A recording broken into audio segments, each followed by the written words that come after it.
Hola amigos, ¿cómo están ustedes? Mi nombre es Alejandro Domínguez Martins y ustedes están en el canal El Boludo Disléxico Relata. Por si es la primera vez que entran, esta es una historia ficticia, la que voy a relatar ahora, que lleva el nombre de Historia de un boludo disléxico. Esa historia soy yo quien la relata, quien toma el lugar del protagonista, pero con una campera azul, y cuando tengo la campera roja soy el autor. Entonces ahora le voy a dar paso al protagonista, que se llama Alejandro, que viene con la campera azul como les dije recién, y que va a contar parte de su historia.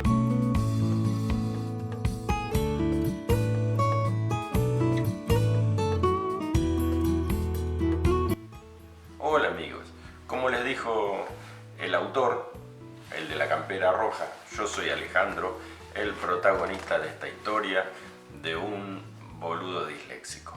Bien, la historia es, en resumidas cuentas, es la vida de un disléxico nacido en los años 60 y que durante toda su niñez y juventud y adultez lo trataron de boludo porque nadie sabía lo que es un disléxico. Tal vez en Latinoamérica muy pocos sepan todavía. Inclusive yo voy encontrando gente que recién se está desayunando, igual que yo, que toda la vida creí en lo que me decía mi familia, que era un boludo. Recién nos estamos desayunando de que no somos boludos. No tenemos nada raro en la cabeza. Simplemente somos disléxicos. Eso significa un montón de cosas, ¿sí? Como la diferencia de empezar a pensar con el hemisferio derecho, que es el de los sentimientos, en lugar de con el izquierdo, que es como empieza la gente que no tiene este trastorno de la dislexia. Que el hemisferio izquierdo es el de las matemáticas, el de las lenguas, el de la escritura, el de la lectura, ¿sí? Entonces, al empezar con el hemisferio derecho, que es el de los sentimientos, somos puro corazón. Pero desarrollamos otros tantos poderes, les llamamos, ¿sí? Un poder único que vendría a ser un sexto sentido, gracias a que tenemos tantas dificultades para llegar al resultado que ustedes llegan con un solo pensamiento. Debemos buscar un montón de variantes y todas esas variantes nos hacen estudiar personas, nos hacen estudiar un montón de cosas y nos agilizan la mente para la vida cotidiana. Somos, en realidad, gracias a ese trastorno, somos de inteligencia media para arriba. Prefiero pensar eso y no que, como pensé toda mi vida, que era un boludo, ¿sí? Bueno, entonces ahora vamos a seguir con la historia. Lo habíamos dejado en las escuelas. Yo había empezado en una escuela religiosa, me fue muy mal porque la escuela religiosa hacía exactamente todo lo contrario a lo que se debe hacer, no solo en pedagogía, sino también con alumnos con dislexia. En pedagogía ni hablar, las escuelas religiosas nunca se caracterizaron por tener algo de pedagogía, ¿sí? De hecho, conozco un montón de exalumnos de escuelas religiosas, por ejemplo, zurdos, que les ataban las manos atrás, ¿sí? Para que únicamente usaran la derecha. ¿Por qué? No tengo ni idea, pero lo hacían así. Le ataban la mano a la silla atrás para que usaran la derecha. A mí me ponían enfrente de toda la clase en una escuela religiosa, ¿sí? Con un bonete en la cabeza subido en una banqueta a que todos mis compañeros se burlaran de mí terriblemente. O la otra era cada vez que alguien decía, en la misma escuela que yo iba, alguien decía alguna mala palabra, que siempre se le escapa a los chicos porque se concentran en un juego y les sale, en Argentina, de donde soy oriundo y hoy vivo en Canadá, les sale ese No sé, boludo. El boludo, ¿sí? Y al baño, a lavarle la boca con jabón o detergente, no importa si le ponían o no le ponían, yo creería que no le ponían nada. Pero es el papelón y ante todos sus compañeritos, ante toda la escuela, y el hecho de el chico de recibir un castigo porque había dicho una mala palabra, cuando el cura en realidad era un desastre, el cura de la parroquia, igual que miles de curas y que la iglesia misma. Entonces, este tipo de cosas ya no van. Bien, entonces, el barrio, voy a empezar por contarles que me fui a vivir de Capital a los 3 años, me fui a vivir antes de cumplir los 3 años, me fui a vivir a Morón, a un lugar, un barrio, digamos, que en ese momento, hoy tengo entendido que es una municipalidad que se llama Municipalidad de Villa Tesey. Pero en ese momento era un barrio que se llamaba Villa Santos Tesey. ¿Por qué Villa? Porque eran muy pocos habitantes y porque la habían fundado, creo yo, habían fundado gente, italianos, que habían hecho de ese lugar un lugar para descanso. Habían, si bien estaban en medio de chacras y gente que trabajaba la tierra, habían fundado un lugar con un montón de chalecitos, de casas bonitas, para pasar el fin de semana, ¿sí? Una casita de retiro. Y era muy poca la gente que iba, hasta que Capital empezó a crecer tanto, gracias a un político que se le ocurrió llevar a todo el interior, a todo Argentina, llevarlo a Buenos Aires para tener los votos cerca, y las fábricas, todo, para que el interior de Argentina muriese y únicamente creciese Buenos Aires. Hay un dicho en Argentina que es: Dios está en todas partes, pero atiende en Buenos Aires. Bueno, y así es. Hubo empresas que intentaron poner su central en otra parte y tuvieron que desistir y volver a seguir otra vez en Buenos Aires. Porque es imposible, porque hay un centralismo total a pesar de que sea una república federal, ¿no? El federalismo, nada, no existe. Pero bueno, eso me parece que es un problema de toda Latinoamérica también. Y ese barrio, cuando llegué, era el medio del campo, ¿sí? El medio del campo, pero vivíamos en departamentos. Eran 4 edificios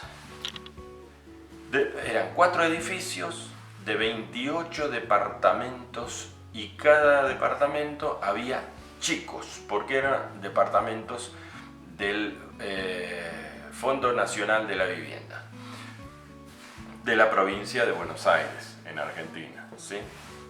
Entonces resulta que esa cantidad de chicos éramos un negocio tremendo para todo el mundo.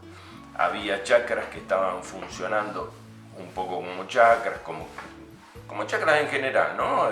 Cultivo de verduras y también crianza de animales. Entonces, entre esos no era raro ver pasar gente a caballo, por ejemplo. Los servicios, como ser el de la leche, el sodero, el lechero venía en carro, un carro que era como un furgón, ¿no? Con puertas atrás, pero era un carro. Y lo guiaba un hombre viejo, ¿sí? Y entonces él bajaba, dejaba la leche y cuando se subía al carro otra vez, que se subía en el pescante, entonces nosotros nos trepábamos a los escalones que tenía, que no me acuerdo cómo se llaman ahora, y andábamos unos metros con ellos. En esa época los yogures, por ejemplo, los traía él, y eran yogures en envase de vidrio que tenían devolución, había que hacerle devolución. El sodero también había que hacerle devolución, y era una época en que al sodero se le dejaba la soda y como no se sabía nunca bien en qué horario venía, Entonces se dejaba en la puerta del departamento la soda y el dinero. Y nadie lo tocaba. Nadie tocaba el dinero cuando yo era chico. Ahora no pueden ni hacer nada. El gas, por ejemplo, era gas del Estado, no era privado como ahora. Antes funcionaba, era gas del Estado. Y ese gas lo pasaba a cobrar un cobrador que andaba con un montón de plata en su bicicleta. El cobrador venía con la boleta, cobraba, le daba el vuelto y así iba ese hombre por todo el barrio cobrando el servicio del gas. La luz no la pasaban a cobrar. Después estaba el mimbrero también, que usaba venían unas carretas altísimas. Y altísimas porque estaban llenas de cosas de mimbres, y eso es muy liviano, pero ocupa lugar, ¿no? Entonces era una mueblería ambulante y podía andar así gracias a que las cosas de mimbre son muy livianas. Recuerdo que el hombre tenía unas varillas largas y cuando le decían algo, le pedían algo de arriba, él con la varilla la pescaba y la bajaba. Y ese era el mimbrero. Pasaba el pescador, vociferando a los gritos, ¡pescador! Pasaba el diariero, que el diario salía, era el de la mañana, el de la tarde y el de la noche. Había algunos diarios que tenían tiradas en distintos horarios. Pasaba el diariero y vendía mucho, vendía mucho. Después pasaba el carnicero también, que venían, tanto el pescador como el carnicero, venían con un canasto de esos de mimbre, tipo de panadería de antes, ¿no? Pero con manija, y él venía con ese canasto y venía gritando, ¿no? Vociferando lo que vendía. Y la carne se envolvía en papel de diario. No, nada que ver como es ahora. La carne, el hombre la vendía, cortaba un pedazo, tenía la balanza romana, que es de un lado la pesa y del otro lado la carne, o lo que fuera, verdura o lo que fuera, y con esa balanza que la tenía así con la mano o la agarraba de algún lugar y vendía al peso. Después, la otra cosa que había también era el colchonero, que venía con su bicicleta y atrás en la bicicleta tenía un artilugio que eran dos triángulos. Uno quedaba fijo, apoyado en el piso, y tenía, que era semicircular, y tenía todo clavos, ¿sí? Y el otro que se movía, el otro triángulo que se movía, también tenía clavos. ¿Pero por qué el colchonero? Porque los colchones antes eran de lana de oveja, así como se la cortaban, supongo que la lavaban. No jodamos, porque si no iban a tener un olor a oveja terrible. Entonces se llenaban los colchones. Pero claro, en un tiempo esos colchones, de tener los cuerpos arriba, ¿no? Durmiendo, por más que uno lo dé vuelta, en el medio quedaba, y uno terminaba durmiendo en un pozo. Entonces el colchonero descosía con una aguja curva y un hilo muy grueso, descosía el colchón y pasaba toda la lana por ahí y la aireaba otra vez, le daba otra vez vida a esa lana. Entonces, claro, el colchón otra vez estaba gordo, inflado, lindo. Y uno volvía a dormir como si el colchón fuese nuevo. No es que fuese de nuevo, no era lo mismo, esa lana ya había estado aplastada una vez, pero quedaban muy bien. Después, otra cosa que nunca olvidé fue el heladero. El heladero de una empresa que se llamaba Laponia y que pasaba con un carro también. El hombre venía impecablemente vestido con un sombrerito tipo de aspirante a algo en el ejército, vamos a suponer, ¿no? Un birrete se llama. Una ropita muy pulcra y bien planchada, y el hombre venía con el caballo, todo atrás. El carro, que era alto, tenía los tachos con los distintos gustos de helado. Y un techito, ¿sí? Un techito muy pituco, muy bonito. Entonces el hombre se paraba en algún lugar, en una esquina, y justo en el barrio que había tantos chicos, se paraba ahí y empezaba con la campanita. Y ya todos sabíamos que esa campanita era la del heladero. Y empezaba... Entonces todos los chicos íbamos corriendo a ver al heladero. Y empezábamos a comprar pan. Volvíamos al departamento a decir, hay plata para el helado. Bueno, y ese señor iba despachándonos desde arriba del carro, que era alto y un carro importante, ¿no? Nos iba despachando como si fuese una heladería de hoy, ¿sí? Pero ambulante. ¿Qué otra cosa más pasaba? El sodero pasaba con el carro hasta que después aparecieron, como era tal la venta de soda, ¿sí? El sodero empezó a venir en nosotros le llamamos canadiense, que es un camión que se fabricaba en Canadá y que podía ser Ford, Chevrolet y otras marcas que realmente no sé, que se usaban, o sea, que fabricaba Estados Unidos aquí en Canadá para la Segunda Guerra Mundial. Inclusive eran unos camiones frontales, ¿no? Y eran 4x4. Y esos camiones no se quedaban nunca en ningún lado. Yo después de grande, los camiones eran ya obsoletos, viejísimos, no obsoletos, eran viejísimos y seguían funcionando en la montaña. Eran los mejores vehículos que habían y los nuevos siquiera podían hacer lo que hacían esos camiones. Bueno, pero todas las calles eran de tierra. Ahí, todas las calles. Imagínense cuando llovía, provincia de Buenos Aires, llovía mucho. Imagínense cuando llovía esas calles, pasaba un solo camión, vamos a suponer el sodero con ese camión, y dejaba unas huellas anchísimas, porque atrás tenía dos ruedas, ¿no? Tenía las duales que se les llama. Y claro, era imposible poder transitar otra cosa salvo con un caballo, con una carreta. Bien, entonces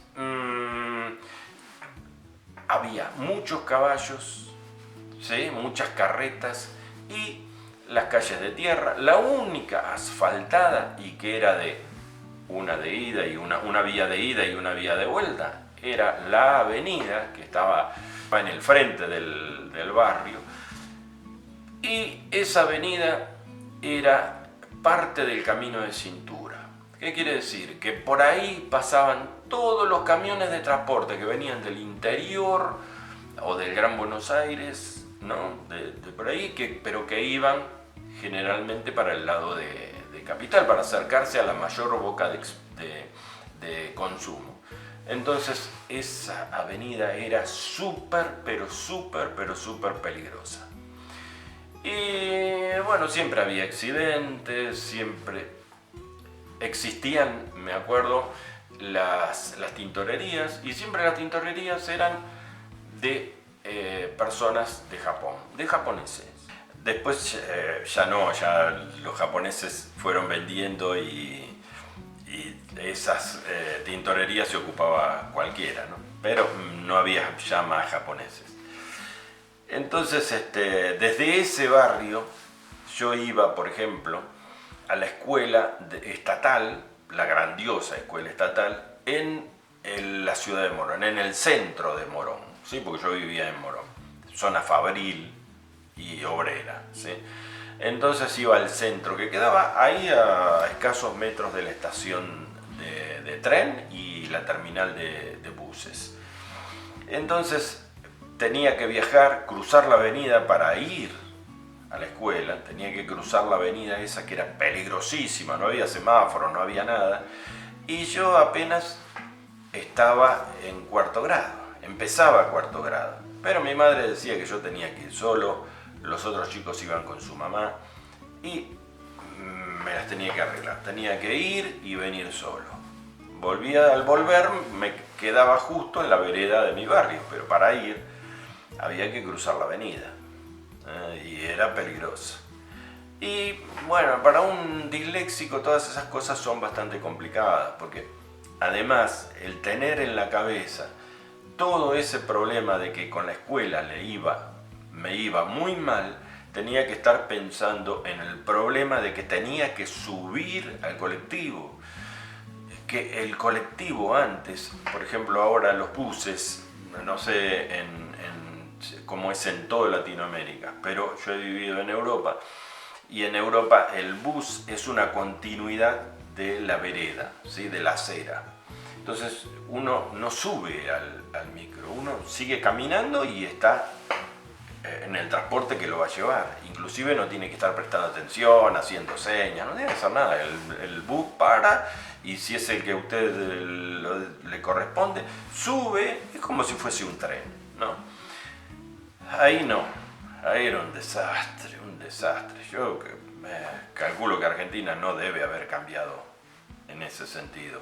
Los buses, si están retrasados los choferes, que no es la culpa de los choferes, es la organización de la empresa, siguen de largo, pasan por el costado, y siempre se habla de los choferes, ¿no? De que son esto, aquello, lo otro, pero hay que estar, creo yo, en el lugar de esa gente, ¿no? En los pantalones, en los zapatos, en lo que quieran, ¿sí?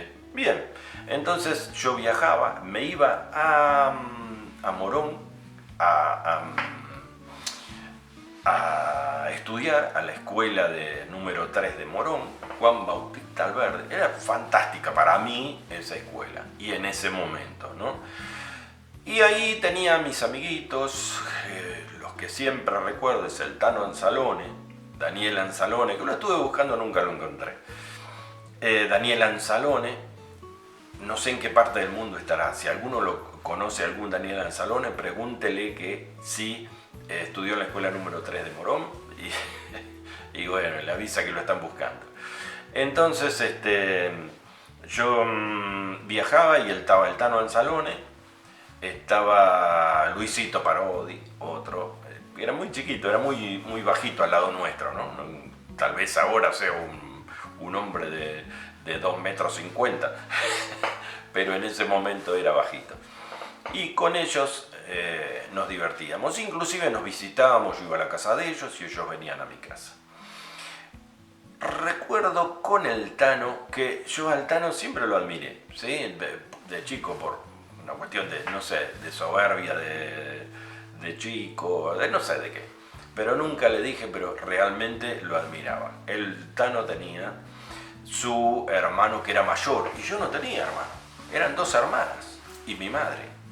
Y la mujer más importante que tuve en mi vida fue mi abuela, ¿sí? Entonces mi amigo Daniel Anzalone tenía la mamá, el papá y un hermano mayor. No lo conocí nunca, pero tenía un hermano mayor. Bien, él resulta que era muy, por tener un hermano mayor, estaba en cierto modo más avispado que yo, porque el hermano le explicaba, le hablaba con él y demás.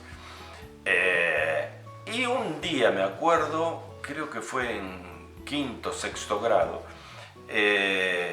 empezó a hablar con una amiguita, con una compañerita nuestra, que nadie le quería hablar, nadie quería nada con ella porque no andaba bien en la escuela, igual que yo, y el Tano no andaba tan bien, pero iba mejor que yo seguro. Y empezó a hablar y a buscar, ya empezaba a despertar en nosotros el sexo, ¿verdad? Entonces empezó a hablar con esta chica y nosotros, claro, el sexo para nosotros tan chiquitos era otra cosa. Entonces vamos a ver, decía, yo voy a hablar con ella para ver si me deja que le toque ahí. Bueno, en la entrepierna, ¿no? Entonces el Tano habló, arregló, fue una larga conversación y varios días. Bueno, al final quedamos con el Tano y la chica. Nos sentábamos en el fondo, o sea, los 3 en el mismo banco y por debajo del guardapolvo. La idea era meter la mano hasta llegar hasta la entrepierna de la chica.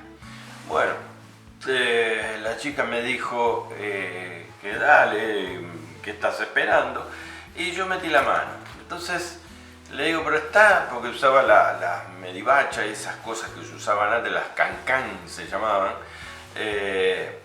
Entonces me dice, no, no te preocupes, vos meté la mano. Bueno, meto la mano, yo tenía la mano derecha y mi amigo Daniel Anzalón estaba del otro lado, ¿no? Estaba de la derecha y él tenía que meter la izquierda. Pero yo no me di cuenta qué es lo que estaba haciendo él y dije, bueno, yo meto la mano. No sabía en qué me metía, pero metí la mano, empecé a bajarla y cuando llego abajo siento como que era el cuerpo de un varón y lo primero que hice, la miré y le dije, saqué la mano así y le digo, ¿qué es eso? ¿Qué tenés? Y el tal Manzalone empezó a reírse a carcajadas, que él tenía una vocecita suave, y era un tipo suave, ¿no? Así para hablar y demás. Empezó a reírse a carcajadas como si en este momento fuera yo el que se está riendo. Y se reía a los gritos. Y estaba la señorita Paloma, estaba dando clases. Y riéndose a la carcajada y casi tirado en el piso, ¿no? Porque el 3 en un banco de 2 éramos muchos. Y bueno, entonces la señorita Anzalone, ¿qué le pasa? ¿Qué pasa ahí atrás? ¿Qué están haciendo? Y nada, decía, y esto se seguía riendo. ¿Por qué están atrás ahí? Usted se va para acá, nos separaron a todos. Fue un desastre y el Tano cada vez que se acordaba se mataba de risa. Bueno, esa como otras cosas también que ya van a venir en algún momento, pasaron en esa escuela y realmente era una escuela fantástica y era del Estado, ¿sí? Y las docentes ponían toda la gana a pesar de que, como siempre, desde que yo era chico, los docentes cobran migajas de sueldo, ¿sí? Critiquen como los critiquen, migajas de sueldo. Entonces, a ese colegio yo tenía que viajar solo, con el estrés de pensar que tenía que subir al colectivo, que el colectivo que se frenaba, que los pisos de los colectivos eran de metal y los choferes los limpiaban con acerrín, los choferes no creo, el personal de limpieza de la empresa de colectivo, lo limpiaban con acerrín y gasoil. Entonces, eso era una pista de patinaje. Y si el chofer tenía que frenar de golpe por algún motivo, por el tránsito, que en Argentina es un desastre, las personas salíamos despedidas. Me pasó una vez ir sentado en el asiento del fondo, en el medio del pasillo, ¿no? Al fondo, pero a la altura de la mitad del pasillo, y salir sentado así que yo quedé sentado en el piso, en la mitad del colectivo. Porque el colectivo frenó de golpe y yo me fui deslizando con zapato de suela del colegio, llevaba las carpetas en el regazo. Bueno, y así era entonces ser, en aquellos años 60, disléxico, ser un boludo, un estúpido, un idiota, un marmota, un imbécil, un tarado, lo que se le ocurra. Era un desastre ser disléxico en aquella época porque éramos vagos, éramos quedados, éramos despistados, éramos de todo menos personas, ¿sí? Menos chicos. Y no se nos tenía respeto, era un desastre. Bueno, hoy espero que las cosas sean distintas. En aquel momento eran muy difíciles para un disléxico estar no solo en la escuela, que le iba como el verdadero tujes, sino que además en la casa, si la casa no era consciente de algo, ¿sí? Y como en mi casa, que las cosas nunca estaban bien entre mis padres, y siempre nos estaba diciendo, tanto a mis hermanas como a mí, que mis hermanas eran una boluda, mi papá siempre no hablaba, él mascaba bronca, y bueno, y yo era, no es que son boludos, siempre era lo mismo. Mis hermanas también tenían, les tocaba su parte, ¿no? Pero a mí me tocaba esa parte, que es la que escribió Alejandro Domínguez Martins, y yo la viví. Porque él la escribió, pero yo la tuve que vivir. Así es que, bueno, nos queda ver el tema del departamento, cómo era, también que para un disléxico el tema de la vivienda, no solo de la escuela, el tema de la vivienda, cómo era y cómo eran las cosas dentro del departamento y fuera del mismo.